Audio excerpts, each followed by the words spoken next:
This is part of being a dad right here, if you could see. So yeah, we're happy to be here. Black Fatherhood reading seminar. Are you happy to be here? Say something. Work on. Yeah, great. So anyway, Dallas Weekly is really proud to be here sponsoring this event.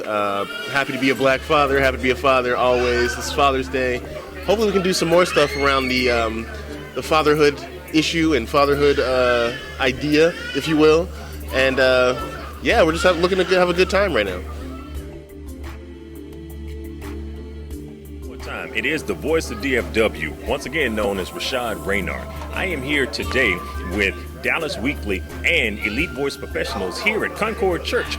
We're having our Father's Day event. So one of the things that we decided to do, we understand that dads play a critical role in society today. And so we just want to make sure that dads are celebrated. And the best way to celebrate dads is to have their children with them. So we've asked fathers from the community to come in today, bring their kids in, and we're going to do a community read event, right? So we have some books from some local artists, local authors that we're going to be reading today. We have a couple of panelists that we're going to have some great conversation. We're going to tell some dad jokes.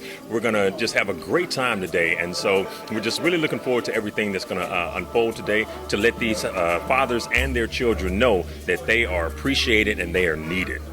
Hi, I'm Amia Collins, owner of It's So Vegan restaurant in Grand Prairie, and we are here to show support for fathers that support their children at Concord Church and make sure we serve them a delicious, healthy vegan breakfast.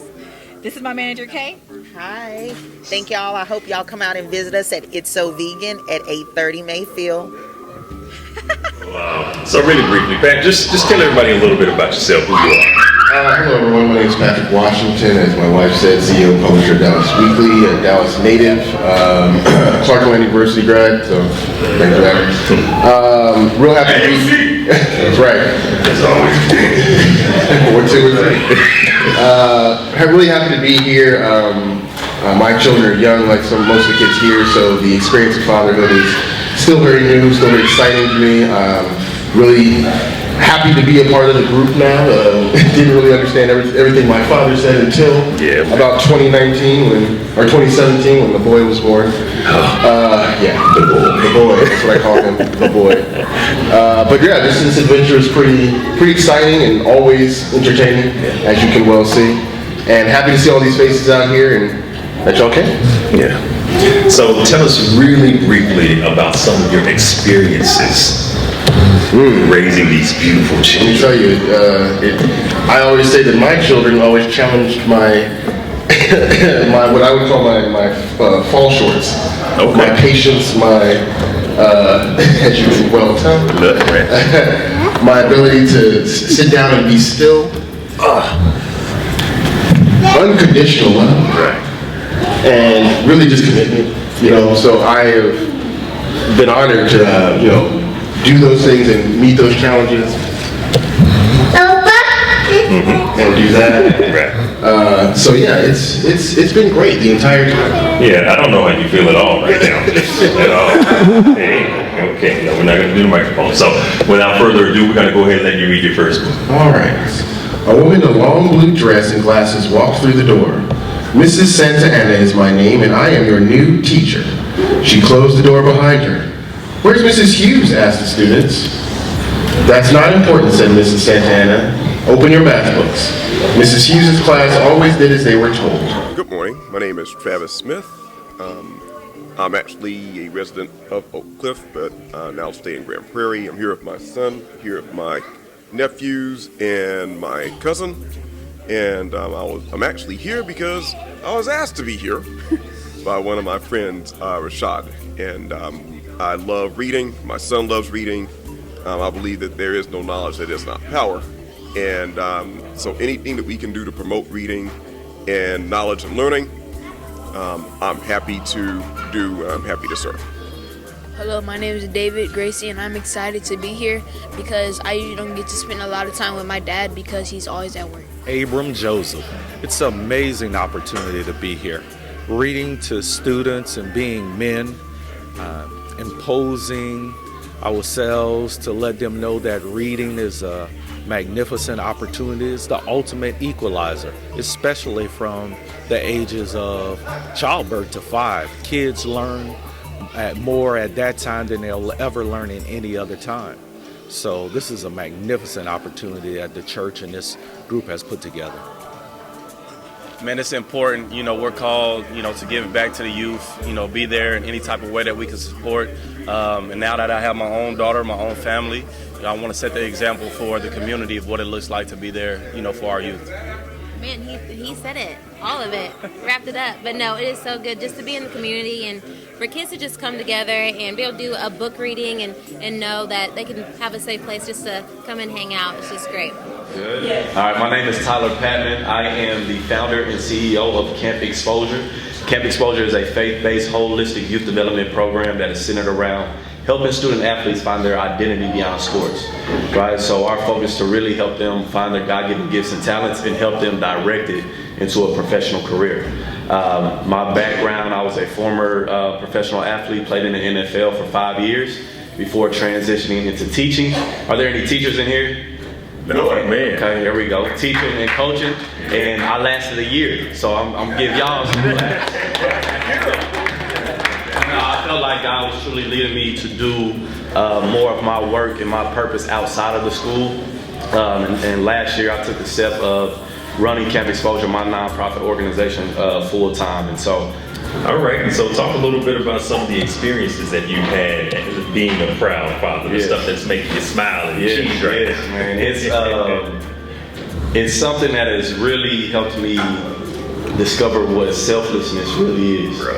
You know what I mean? Just those times as men when we get home and we kind of want to just go and do our own thing, that window gets smaller, smaller, and smaller. Anybody know what you're talking about? Getting home, want to do your own thing? I was just making sure. I don't know what you're talking about. But no, it's just a beautiful journey, right? Just to kind of see, really experience that father-child relationship, right? And figure out what it means to truly be there for someone, regardless of the times when she don't want to come to me, she want to stay with mama, and I got to drop that pride and not be mean back to it, but beautiful, beautiful journey for sure.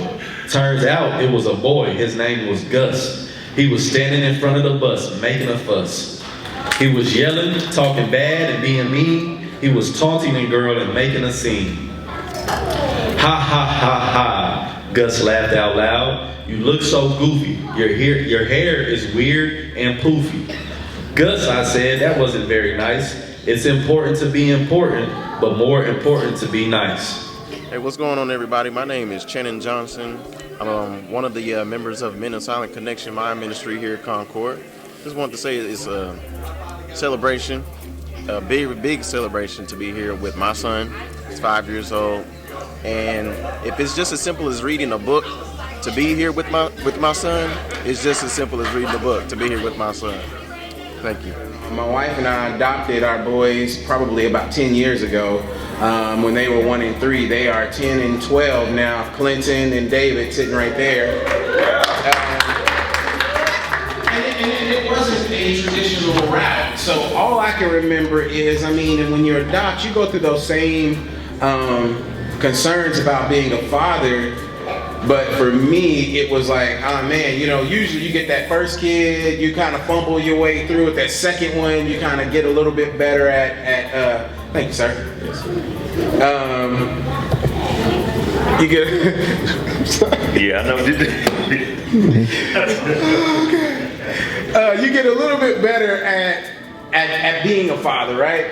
Well, in this case, both of them showed up at the same time. So my genuine number one concern was, I'm gonna mess both these kids up at the same time. You know what I mean? So that was you don't get that practice. You just in it from there. So it's been an interesting journey. And this is the one thing that my mentor told me. I remember I was just so concerned about this.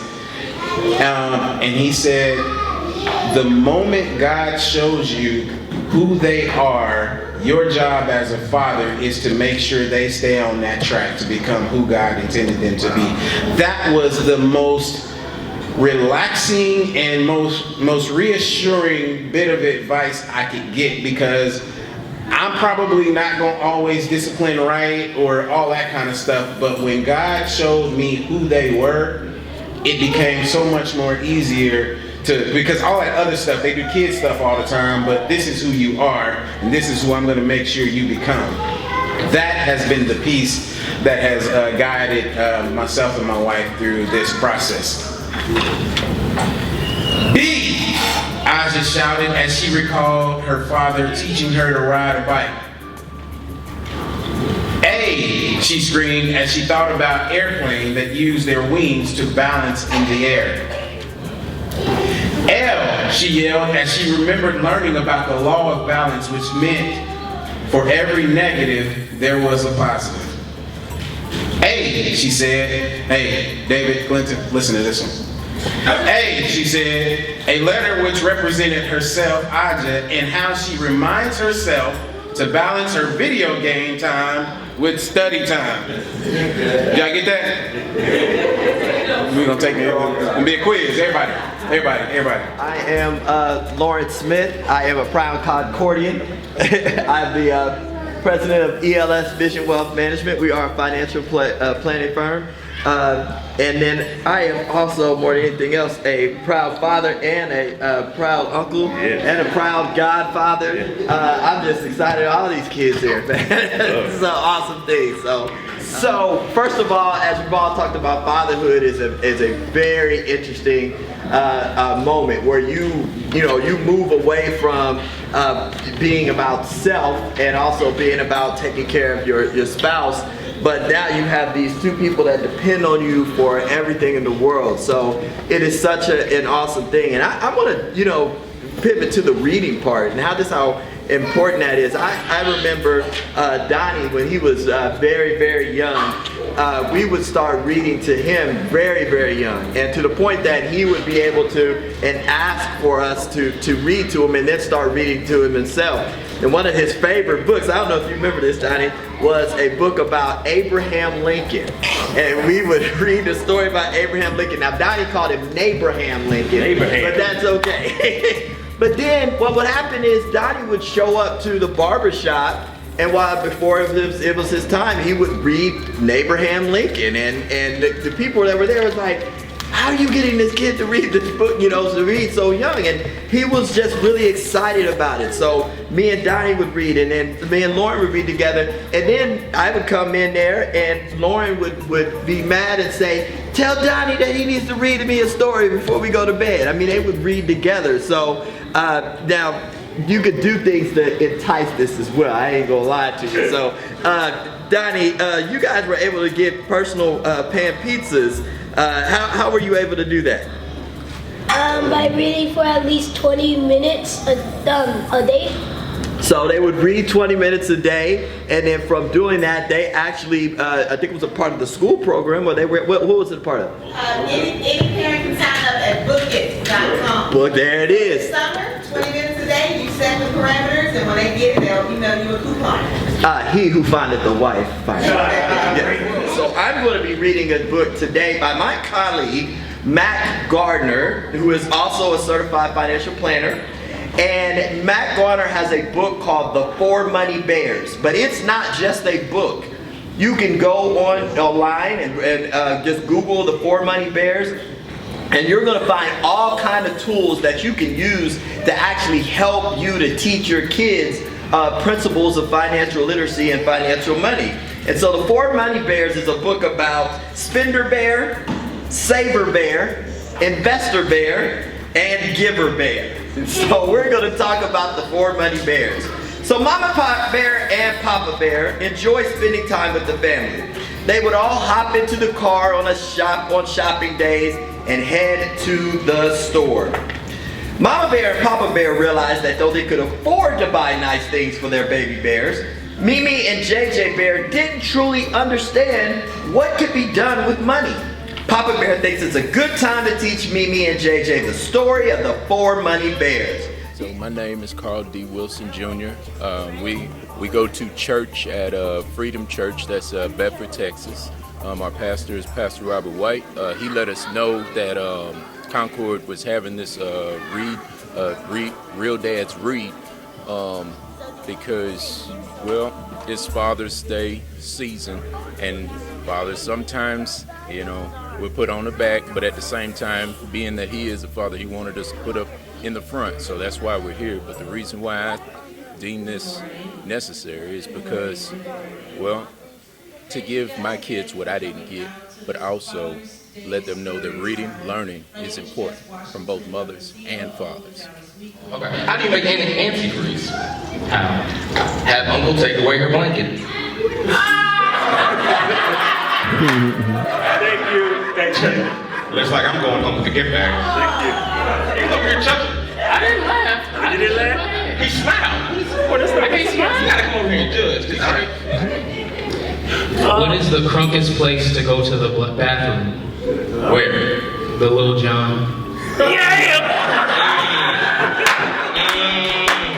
She don't want to let it go. She want to let that one go.